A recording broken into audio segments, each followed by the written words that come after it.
Hi and welcome to the MCA Podcast, your fix for everything innovative in advertising production. I'm Pat Murphy and I've been working in this industry for more than 35 years now. I've seen a lot of changes, but know there's plenty more around the corner. Each week on the podcast, you'll get to hear from one of the movers and shakers who are shaping the world of advertising and production for the future. And we'll dive into some of the key challenges facing our sector today and how we're best placed to overcome them. Today, we're talking to Niels Leonard, one of the most progressive and provocative creative leaders in the industry. Niels is the co-founder of Uncommon Creative Studio, an agency that's redefining what it means to build brands in the modern world. Before Uncommon, he served as Chief Creative Officer and Chairman at Grey London, where he helped transform the agency into one of the most awarded and culturally relevant shops globally. Known for his fearless approach to creativity, his belief in the power of purpose, and his mission to build brands that people are genuinely glad exist, Niels has built a reputation for pushing boundaries, not just in advertising, but across design, social impact, and even product innovation. Niels, thank you for coming to my humble podcast today. Welcome. You can just chill out a bit with that intro. Does that sound like someone different? I will take that all day. After that, I will be here for 5 hours. You big me up like that. We are good. Well, we can kind of split this into 2 or 3 parts, can't we? Now, I recently saw your billboard campaign for Specsavers, which is one of the reasons it was a catalyst for me wanting to get you on the podcast. I just thought that was just brilliant advertising. And it reminded me why I came into the business. My last creative guru who I had on the podcast was Sir John Hegarty, of course. Do you think there's a parallel between you and Sir John? John and I have had a couple of differences of opinion in a very professional and respectful way. I think there is probably in that we're both sort of opinionated, twats. But I have a lot of time for John. I think he's a brilliant and articulate human. But we've actually sort of bumped heads a little bit along the way. Particularly, I remember when I was trying to define a new way of doing things at Grey. John famously went, "Yeah, but you can't beat a great telly-ad." And I remember thinking, well, a British Comedy Award for the Angina Monologues at the Haymarket does beat a telly-ad. And we had this protracted debate. But I've got a lot of time for John. I think John matters and still wants to matter. And I think that honestly, in an industry that's quite cynical, that is still very refreshing and very needed. I think there is definitely one parallel between you and John, in that you both believe in human creativity. As opposed to using AI all the time. He definitely believes in the power of storytelling using real humans. Yeah, totally. I mean, I just think people are amazing. I'm an optimist, and I really am. I didn't know I was until I did a few of these, but I realise that anytime everybody really talks about a crisis or a threat or a frustration, I'm just incredibly buoyed by that, because I think the human race is amazing at getting itself out of shit. I really do. I think that's when we're at our best. And I think, when advertising got really quite bad and people were like, it needs to be good again. And then all of a sudden the skip ad button came along. And what it did was it forced us to recognize that people want to pay money to avoid our entire industry. I think it made things better. It made us more innovative. I believe AI is doing the same thing. I completely agree. Now, this is going to take a slight leaning, this podcast, towards production, because it is called the podcast after all. And I know that you love producers. I was talking to one of your ex-producers today, James Colville from Grey, when he was working with you, and he said how much you loved the business of producing and you value producers. I mean, I think it's huge. I think that it's so easy in this industry. We're incredibly dependent, right, as an industry. A lot of the time we go, I've had an amazing idea, and the very next thing we say is, well, who can I get to do it for me?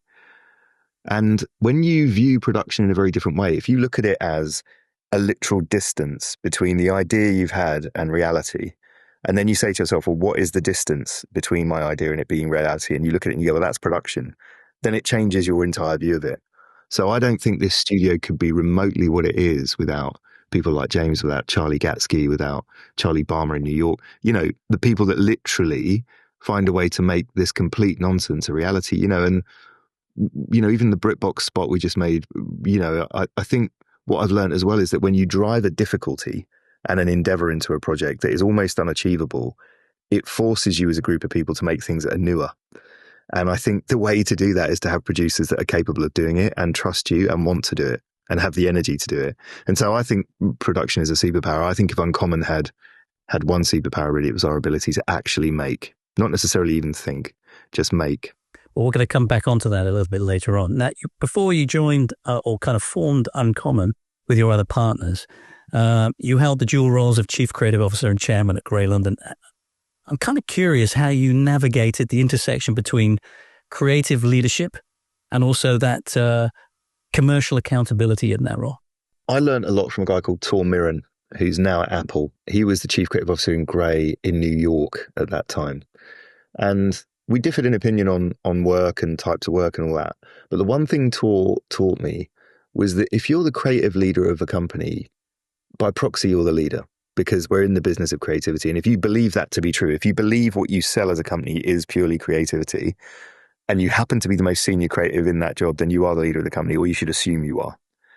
And I just thought that was an incredibly liberating sentiment, because I think most creatives, we don't know we do it, but we relegate ourselves to the colouring in department. And we have these awful, looking back at myself, kind of simp-like chats where we're like, oh, I don't know, talk to the money people, or I don't know, talk to the person who really runs it. What the fuck was I saying? It was essentially giving over any form of power I might have been given. And so I look at it and go, the day you wake up and you say, well, I'm the creative visionary for this company, but I'm not just the creative visionary for this company, I'm the visionary for this company, because all we are is our version of events of creativity, then you're suddenly, I found that incredibly thrilling. And I actually, Tor taught me this, but I actually just assumed leadership. So the chairmanship thing was interesting at Grey because Tor was also chairman. And I think that role said to the company and to the world that this is the most important role here. And it wasn't divorced from money. It wasn't divorced from power. It wasn't divorced from growth, and it forced us all to be better leaders. And does your understanding of the business side of the industry, does that influence the kind of creative work you do or not? You just do the stuff you want to do anyway? No, it does. But what it taught me is there is this massive presumption you have as a creative that there is some huge tome you can't possibly read and a huge raft of experience you couldn't possibly learn about running a company, and it's all bullshit. And ultimately, it's about people, it's about energy, it's about trust, it's about candor. It's all those other human things, really. And I sort of thought the learnings I made at Grey, I learned very, very fast at Grey, made lots of mistakes too. But the moment you realize you are directly attached to the business that walks in the building, and actually as a creative, you are the person they're paying for, right? So you should be in the fee negotiations. You should have a point of view on those, because there is no one better than you at bringing that client and saying, sorry, just so we're clear, if we don't get to this number, you don't get me. I was listening to one of the other podcasts that you did recently, and I laughed because you have this thing called a faff tax. Oh, yeah. Right. And I'm a great believer in making stuff. I love making. In fact, I wrote a blog on LBB about the wonderful thing about making, right? I would feel completely useless if I wasn't creating. Well, part of the reason I do this podcast is because I'm not actually creating stuff every day, but I needed some outlet to make something. And you have this faff tax for your clients. Tell me a bit more about that. When we started Uncommon, one of our biggest fears wasn't, somewhat madly, if you think about it, one of our biggest fears wasn't winning business. It would be that we won the wrong sort of business. And we've all had accounts like this where you spend a year grinding away in meetings and all you've made are decks. And you actually haven't made anything. Now, if you're a startup, you're invisible unless you make. You have nothing to talk about, dude, and your opinions are only good once. You can only launch with a point of view once. After that, the work is the evidence. So we were like, well, how do we force clients to do it? How do we enter an agreement with them in meeting one where they understand we are about output? So we said, well, what if they haven't made anything, by 6 months into the relationship, we just charge them more. So we call it faff tax, which is if you're faffing around, if we're larking about, if there's stakeholders, if you change your mind and we haven't made anything by 6 months, we're going to charge you 25% more. And of course, we've never had to use it once, really. We've had to, we mention it in meetings and everybody laughs. And then I think there's this air of, yeah, okay, we better fucking do it. But honestly, what it's done weirdly is I think it's defined the type of client now that come to us. We just don't attract those guys that don't want to make stuff. We really don't. We can't win those bits of business. It just doesn't work. So I'm kind of curious about how you win business. Do you participate in pitches, or do you kind of operate in the way that BBH used to operate, which was like, we don't take part in pitches. People come to us because they know what they're going to get? Mostly the latter. We're not arrogant enough to say we don't take part in pitches. Some clients use them, and I think very respectfully use them to go and meet a load of people they didn't know. What I would say is we don't take part in anything where people don't know who we are. So we'll never just say yes to being on a list. I think a lot of agencies forget to ask people why they came. And it's telling. The answer is telling. Because, if they say, oh, Nils, I read this thing, or I saw this podcast, or I saw this bit of work for BA, and we want we want something like Windows, then I understand we're on the same wavelength. If they say, well, mate, you're on a list and, we're quite good, we tend to walk away. The best clients come to us and they go, I've seen this, this, and this. I've heard you speak. I know all your stuff. I don't even need to see your creds. What do you think about X? And we have a lot of business like that, and touching all the wood in the world. That tends to also make the best work. Do you actually walk away from business? Yeah, all the time. Yeah. Because that's, it's revenue, that's not coming in through the door.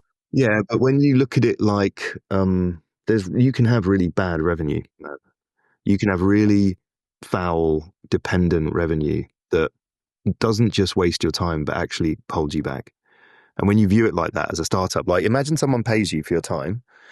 They don't pay you for your work. They don't pay you for your output. They just pay you for your time, and they buy up that time. That isn't just you getting paid for your time and kind of going, well, I got some revenue. They're actively stopping you doing something else that can change your life. And when you view it like that, you just don't have fucking time. I don't have time for those relationships. And so I think it's almost a defense mechanic in the studio to walk away from those types of business and to sense them very, very early. And I guess that keeps the rest of the team pretty motivated.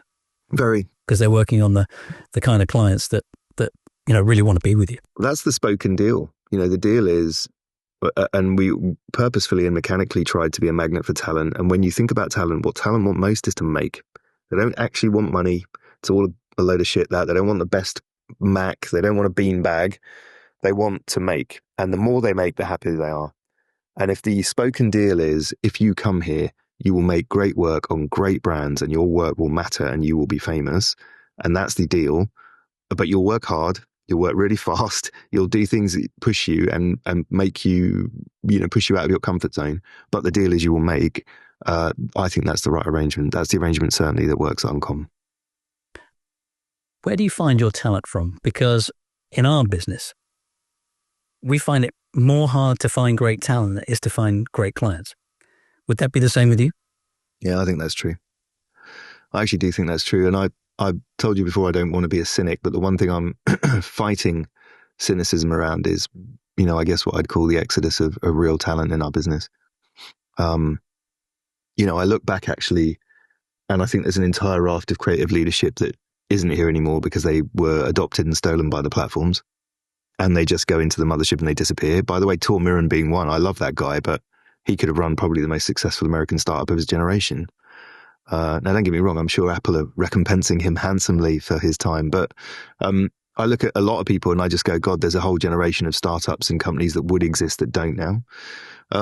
I don't think the industry is attached to as much money as it used to be. And I think that's, the clue's in the money, man. I've always had a very open and very tactical relationship with money, which is, the Gilbert and George quote, make the world to believe in you and to pay heavily for the privilege. I think this industry's forgotten that. And as a result, people who want to make life-changing money and want to do those sorts of things just aren't entering into our game. They're launching their own brands or they're doing all that other stuff. So, I think it's tough. And finding talent, particularly in certain markets, I think US is a hard market to find genuinely good talent in. No, I'm pretty lucky. We've just hired a new president of North America, so I'm sure you'll bump into him at some point, very near the future. How do you personally deal with creative fear? If you're about to pitch or you're talking to a potential client, how do you deal with the kind of, is there a creative fear with you, or are you just fearless? We try to remove the concept or try to recognize it for what it really is. Most fear is giving a shit about what someone else thinks. That's most fear in any context in the world, really.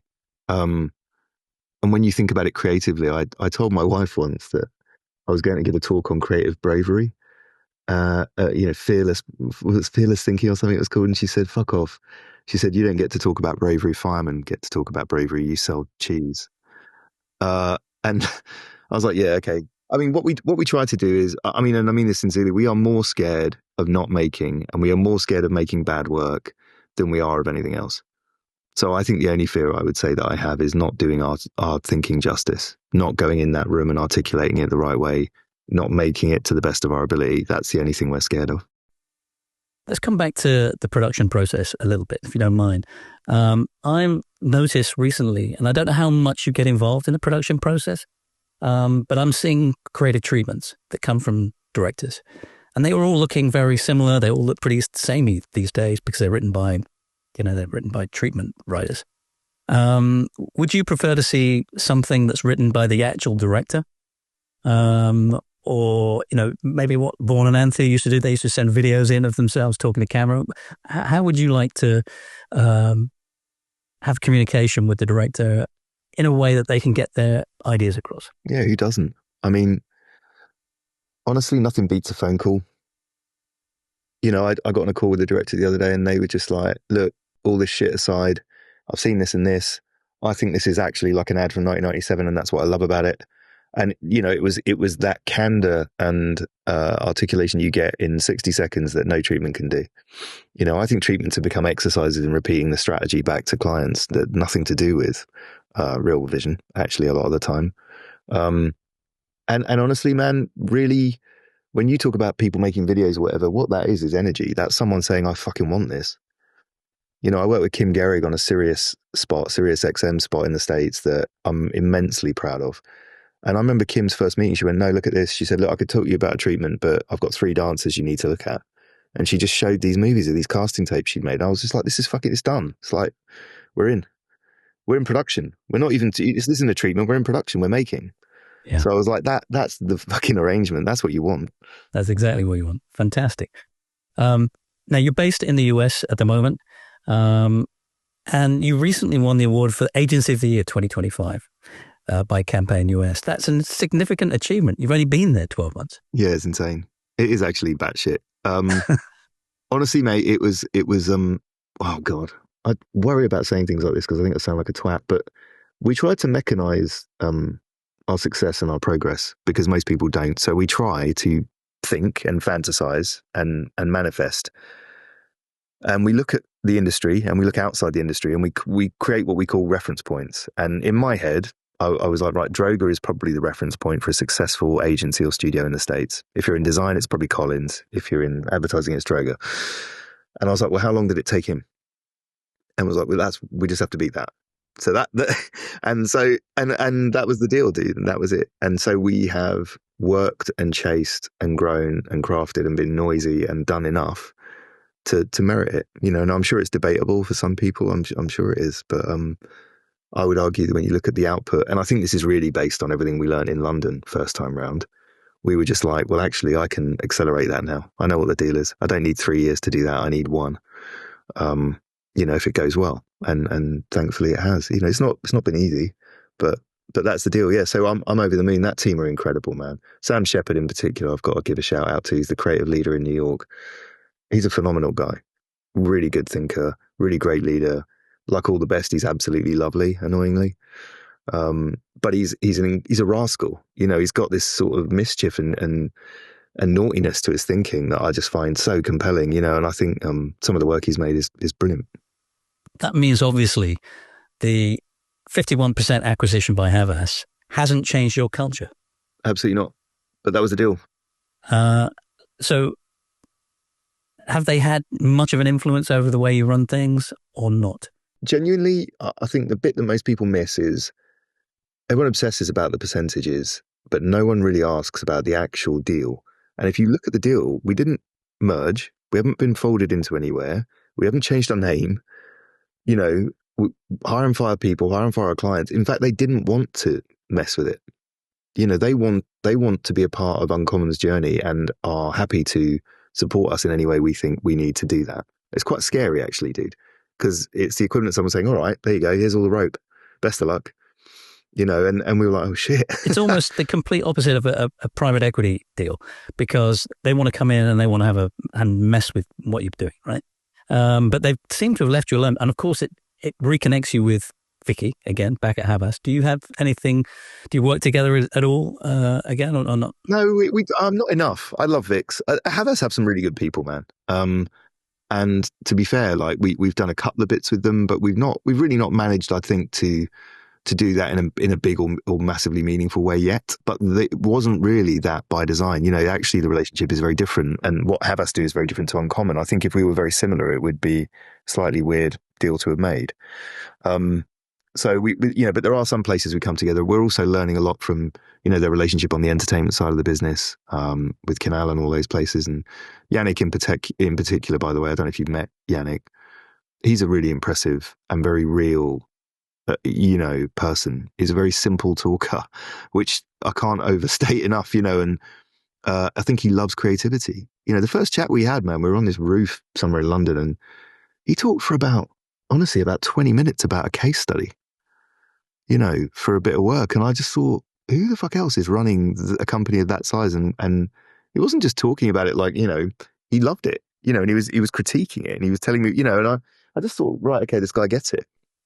In the same way a client would seek us out for the right stuff, I think they sought us out for the right stuff. That's what I would say.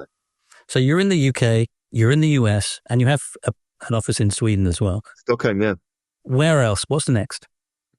Well, we are a bit weird in that we don't really grow those offices out of business. We grew them out of talent.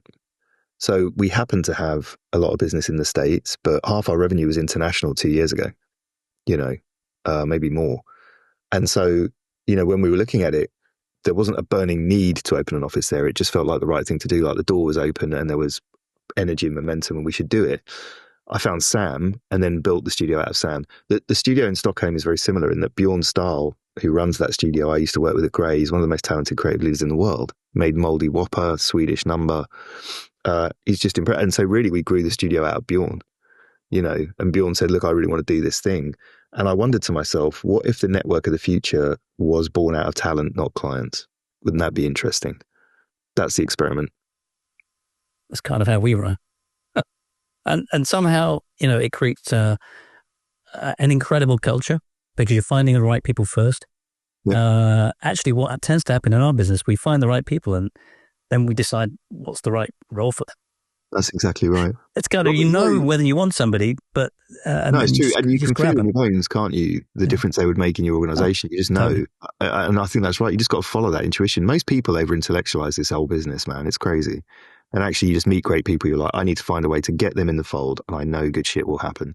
Robert Saville of Mother said the cruelest thing, but it was brilliant. He said he'd seen me speak a few times. This is years ago.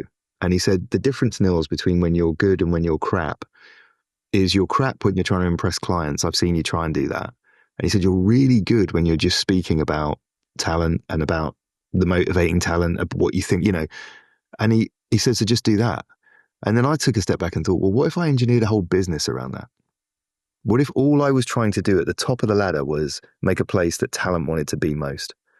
Everything else would follow. That's the experiment anyway. Yeah, I have a tendency to stalk people for years, right? And then they end up coming over, right? Yeah. Well, that's how I found Sam. I mean, he made a piece of work called The Lost Class, which if you haven't seen, I think is one of the best bits of work of this decade, to be honest. And I found that and I was like, who the fuck made that? I had to find it. I was like viscerally jealous to the point of hatred that we hadn't done it. And that is the feeling that you need to chase. And I was like, right, okay, I need to find this guy. Now, you were part of the Mad Men, Math Men conversations from a few years ago. And one of those math men was Sir Martin Sorrell, of course, right? And you worked with Sir Martin at WPP or Grey. How did you get on? Really well, actually. He's a ruthless bastard, but I've got a lot of time for him. He's like the mafia. If you're on his side, genuinely, he'll give you loads of rope. He'll throw you in the right room. If you fuck up and you leave him or whatever, he'll try and crush you. It's terrifying. And do I think he has a broken relationship with creativity and with creative talent? Yes. And I think if he understood that part of the game, he would be truly unstoppable, but everyone has to have a flaw. But we got on really well. I mean, I would argue for a period of a few years, Grey, London in particular, was his agency of choice. When he was looking to make moves or win bits of business, we were the people he comes to see. But yeah, I wasn't over the moon about how he treated us when we quit and tried to start Uncommon. I think he could have played that much smarter, to be honest. Yeah. I mean, I think he's had that same relationship with lots of individuals, I guess. He has. You've often spoken about your dad being a tattooist and growing up around shockingly bad art. But there's something deeply human in that imperfection. How did that raw, unpolished exposure to creativity shape your standards, your courage, and your tolerance for creative messiness as you were growing up and where you are now? You only know this stuff when you get asked questions like that. You don't walk around thinking about it. I reckon having flash, which is the drawings that tattooists have of, when they're practicing or whatever, there was flash all over the house. And having that everywhere maybe taught me that drawing and making were a thing and that they were quite important. He was a tattooist. A lot of it was cash in hand, probably nefarious, to be candid. And that also taught me maybe that you could get paid for creativity. I'd have been an artist. I'm obsessed with the concept of this is worth whatever I say it is. I just think it's magic. It's modern magic. The ability to create a thing and then tell somebody what you think it's worth monetarily. Well, that comes back to the point you made on one of your podcasts about the RRP of art. Yeah. And the same thing really applies to creativity and advertising. And I think that's right, That's it, man. And I think maybe I learned all that and just tried to take it up the ladder. We're very musical. The house is very musical. Lots of gigs, lots of people over. I learned to play guitar. I was in a band. Like, I suppose I would never have said this at the time, but I was learning that making and those forms of art could be valuable, could be what you did with your life. Does that mean you charge a massive premium for the work working with clients? Do you charge a lot of money? We charge the money that we think we need to charge. And so arguably, yes, comparatively, probably. But you get me, you get us. We don't have a B team. We don't pass and move or whatever that fucking phrase is. We don't. And you're not trying to make covert revenue off building massive production units, the likes of the holding companies do, right? Because you end up in service of something else. Yeah.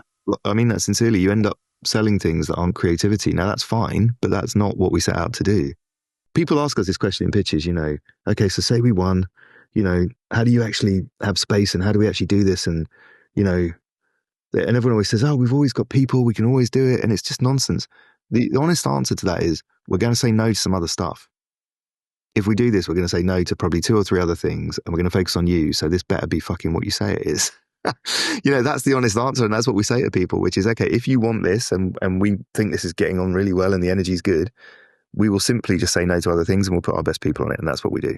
And that's the process. And that's of worth, by the way. That's worth money.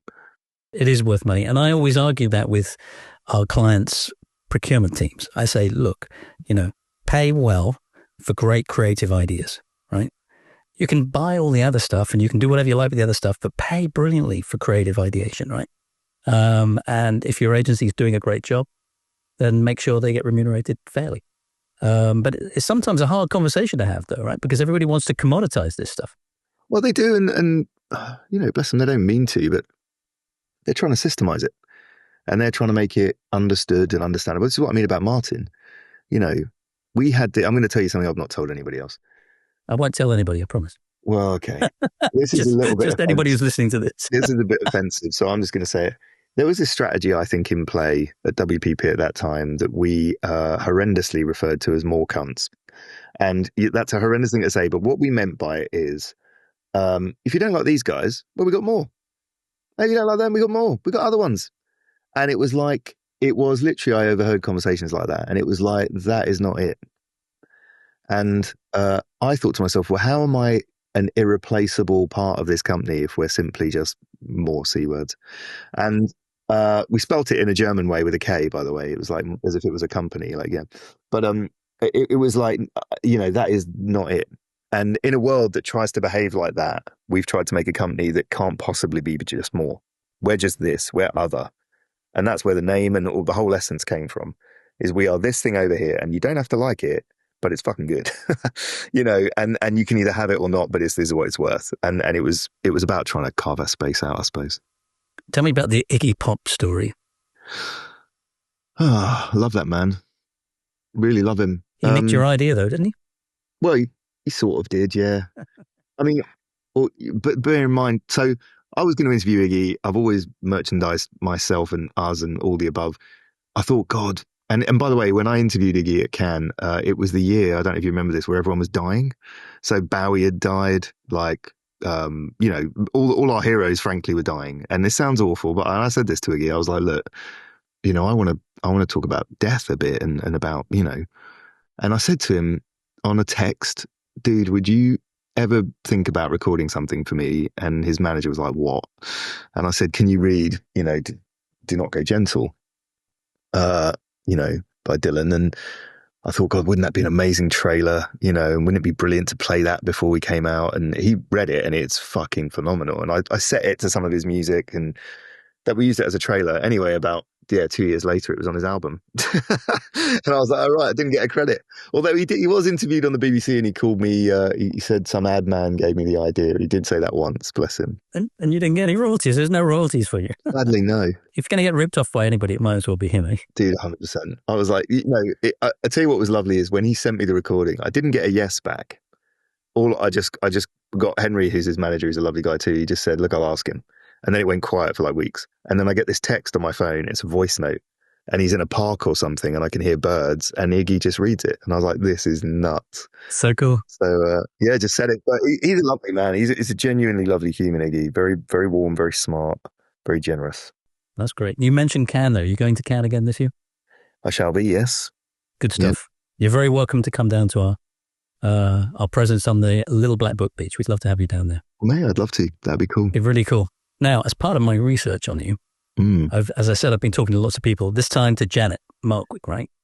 Who recalls that you were not only clearly known as a brilliant ECD, but you coupled it with being the commercial ambassador at Grey, as we talked about earlier. You lent into the role to create a commercial manifesto saying, one day we'll earn as much for our ideas as we do our time.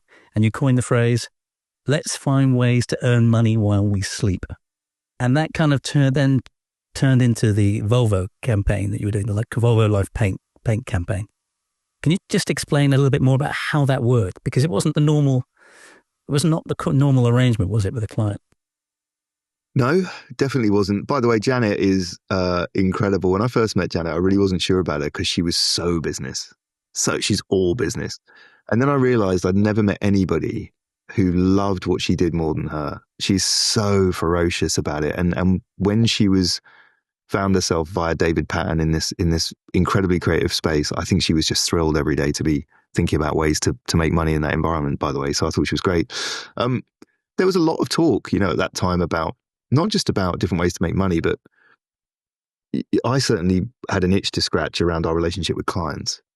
And I'd seen the advantage when you go really deep, like you were talking about earlier, and you're advising a CMO or a CEO or a founder.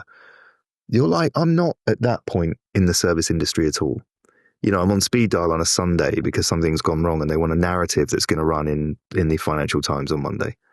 And I sort of started thinking about how we could change that relationship. Of course, I realized if all I did was ask to change the relationship, it would never happen. You have to engineer a way for it to happen. So, we found a few things. I've learned since to call them narrative objects, Pat. But what I learned is if you make things instead of ads, businesses, formats, events, objects, you can have a very different conversation about it all. So Life Paint was the one we made for Volvo. It was essentially a human form of the gloop you put on reindeer horns, actually, to stop them getting hit by cars.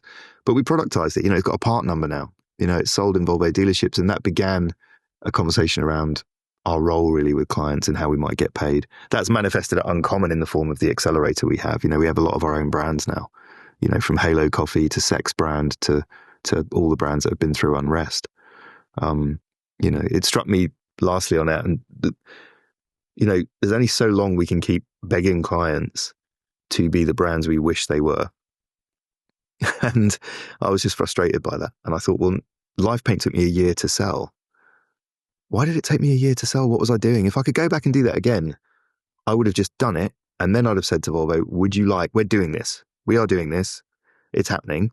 Would you like to play a part in it? Not, can we please do it for you every week for 9 months until someone said yes.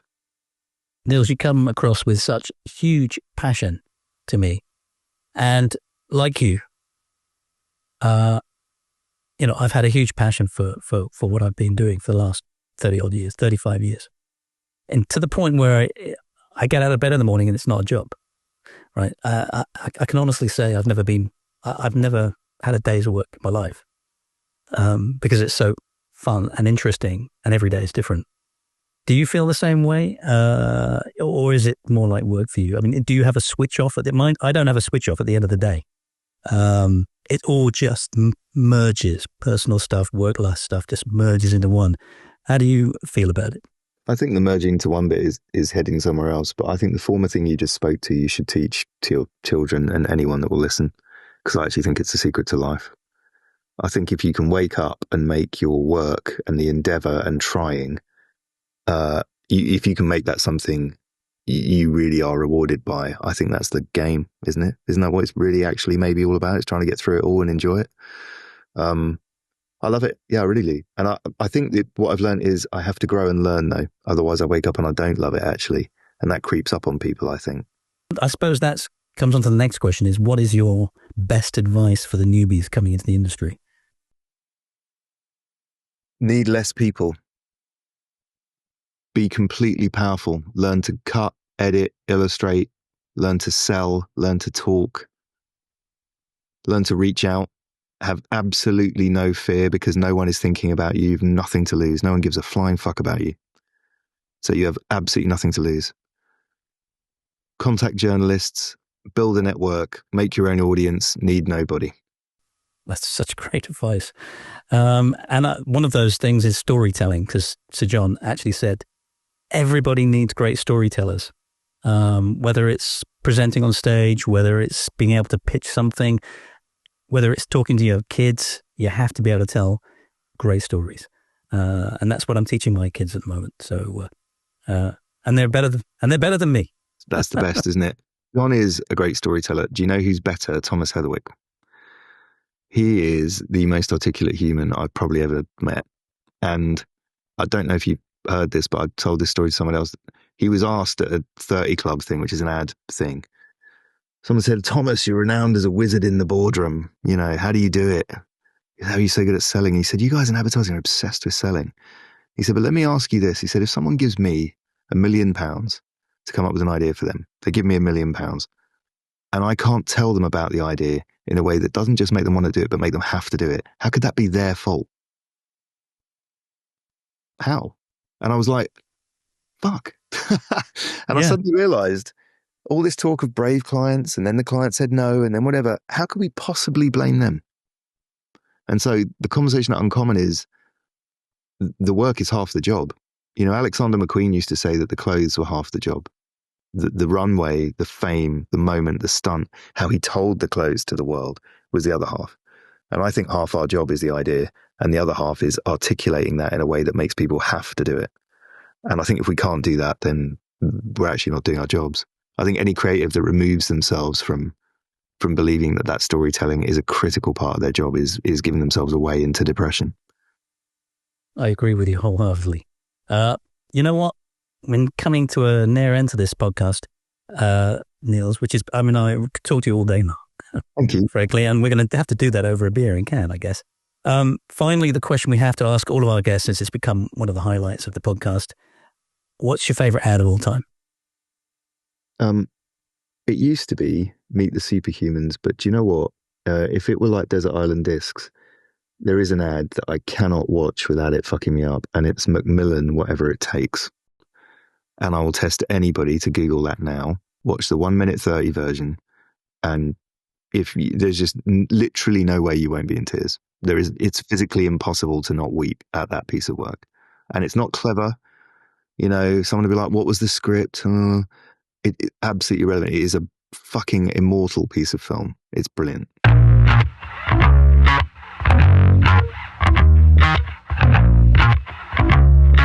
Niels, it has been a true pleasure having you on the podcast today. Thanks, Pat. That's great.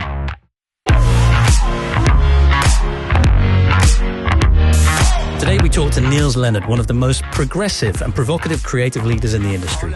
Niels is the co-founder of Uncommon Creative Studio, an agency that's redefining what it means to build brands in the modern world. To find out more about the MCA podcast, please head to theprodcast.com, where you'll find details on all my guests, links to their favorite ads, and full transcriptions of all the episodes.